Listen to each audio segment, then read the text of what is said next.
Guys, welcome back again to my channel. So for today's video, gagawa na naman tayo ng reaction. Reaction naman to. Diba?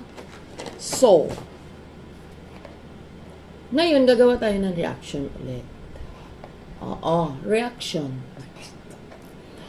Kasi marami nga sa akin nagtag, panoorin ko yung pagbubukas ng gift, ay ng box, pagbubukas ng package nila Sir Paul, panoorin yung vlog ni Ralph.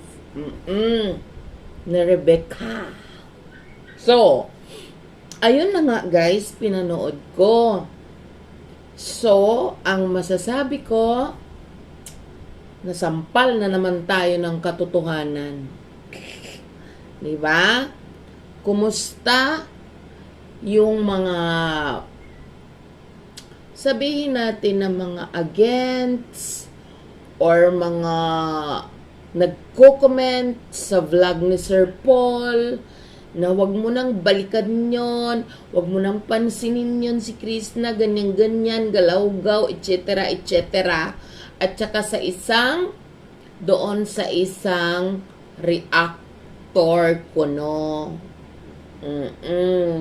Na hate. Masasabi ko bang hate? Basta ayaw niya kay Krishna. O, diba? So, unang bola, charis. Alam mo ba yung hate mo, yung natutuwa ka na wala doon yung isang tao, wala si Krishna doon sa baby house. Yung natutuwa ka na hindi na nakakasama si Krishna doon. Tapos pagbukas ng package, biglang boom para kay Krishna. At kitang-kita naman natin, 'di ba? Kung gaano ka vocal si Sir Paul, si Peter Paul, si Ralph na ito para kay Krishna, O, 'di ba? At lalo akong natuwa doon sa jacket na purple. At saka may isa pa eh.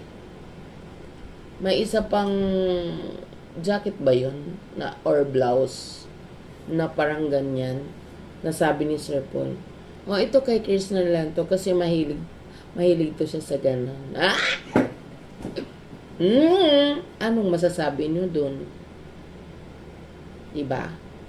Kayo lang naman yung hate na hate si Krishna. Meron pa akong nabasa doon na may nabasa ako doon nasabi niya ba't nabigyan pa yun, o diba? Tapos yung iba, si John, si bigyan niyo pa. Alam niyo guys, mga demanding kayo, kala niyo galing sa inyo yung package. Iba may nagsabi pa doon, si Nonoy, si Mang Ili, bla bla bla, bigyan nyo din. Halimbawa, ako nagpadala ng package, diba? Marunong pa kayo sa ilalagay kong pangalan doon. Diba? Discretion na ni Sir Paul yun kung sino ang bibigyan niya doon sa mga walang pangalan. Kasi naka-address sa kanya yun. Hindi para i-demand nyo mga demanding talaga kayo ba? Kayo na, bigyan na sa ganito, bigyan nyo may mga asawa nyo. Diba yung mga atat kayo, hindi kayo marunong maghintay. I mean, hindi kayo marunong manood na lang at kung para saan. Of course, naka-address kay Sir Paul yun. Kasi yung mga walang pangalan, discretion ni Sir Paul yun kung kanino ibibigay. At saka, ganun ba kadamot si Sir Paul para hindi niya i-share? Halos wala nga siyang kinuha doon Halos iilan lang. Diba? Meron si Melvin, meron si Junjun. Kahit si Isaac, si Mia, kahit na wala ang pangalan nila doon sa box. Diba? Pero kayo, mga yung mga atat, mga overthinker kayo, yung mga ganun, nangunguna pala desisyon kayo, sabi ni Krishna. Mga pala desisyon. Diba? So, ano yun? Ikinip pa ni Peter Paul, ito para kay Krishna, sabi pa ni Sir Poy kay Paploy.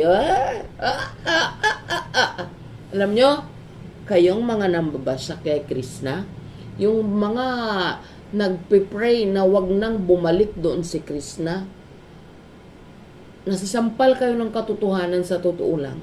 Kasi, yung dalawa ay okay. Di ba? Kayo, dahil lang sa hate nyo, kasi may nagsabi pa doon, may ginawang kasalanan, di nyo nga alam yun. Di ba? Hanggang ngayon, hindi kayo makamove on.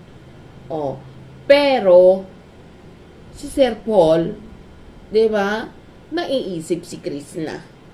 Di ba? Hindi niya nakakalimutan. Tingnan mo naman, di ba? Sabi pa niya, saan yun dahil para kay Paploy? Di ba? Tapos kayo, hate na hate nyo yung tao. Di ba? Hindi, kumusta naman, baka nagkasakit kayo dyan. Di ba? Yan ang sinasabi ko. Masyado kayong mga pala desisyon. Di ba? Sabi nga ni Krishna, pala desisyon kayo. Di ba? Kasi yung dalawa, okay yun. Sabi ko nga sa inyo, may usapan yung dalawang yan na hindi na kailangan i-divulge dito sa social media. Kasi private na nga nila yon. Na hindi na natin kailangan hindi na natin kailangan malaman kung ano yun. Ang importante, nag-move on na lahat, 'di ba? Kumbaga pinaprocess na lang ni Krishna siguro kung kailan siya magiging comfortable na pumunta doon sa PB House because she's always welcome. Welcome siya doon, open siya doon. 'Di ba? Tingnan mo, pareho sila ng bag ni Madam Yola. Pareho sila ng sling bag ni Madam Yola. 'Di ba? Tingnan mo naman 'yan. Pati shoes meron siya. 'di ba?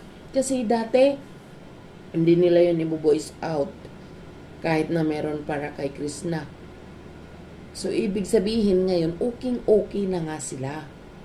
'Di ba? Wala tayong magagawa kung sa moment ngayon ayaw ni Krishna na bumalik doon. Hindi pa siya comfortable bumisita. At para sa akin, tama na yun na doon na lang asikaso niya yung kanyang lupain, yung kanyang farm.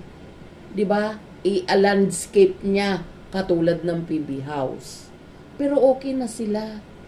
Ang hihintay na lang natin kung kailan siya pupunta doon. Huwag na natin madaliin yun. May isip yun siya, si Krishna, kung kailan siya pupunta. 'Di ba? Huwag tayong mga atat. Matuto tayong maghintay kasi tayo nanonood lang. 'Di ba? Naka-follow lang tayo sa kanila. Wala tayong karapatan na magdikta sa bawat isa sa kanila. 'Di ba? Naku, huwag tayong, yan na nga sinasabi ko, minsan masasampal tayo talaga ng katotohanan. Katulad ngayon. 'Di ba? Siyempre dati hindi pa yun okay. Pero ngayon okay na. 'Di ba? Dami. Ayan. Daming pasalubong kay Krishna sa package. 'Di ba? Malamang yun ni Krishna unboxing. Unboxing mo be ha. Ganda ng sapatos bebe kay naman. Charis. Ganda ng sapatos. Tsaka nakita nyo guys, yung mga damit na nandoon sa maliit na box. Almost all para kay Krishna. Tsaka mga sexy, lalong sexy yung batang yun dun. 'Di ba? Kaya kayo, accept nyo na guys, na okay na silang dalawa. Wala kayong magagawa na dun. Kasi si Sir Paul, ayaw niya ng gulo. Ayaw niya ng may kaaway. Kaya mas pinili na ayusin sa kabila ng mga pangyayari. Kayo naman, hindi kayo makamove on. Ibahala kayo sa mga buhay nyo. 'Di ba? Yun lang.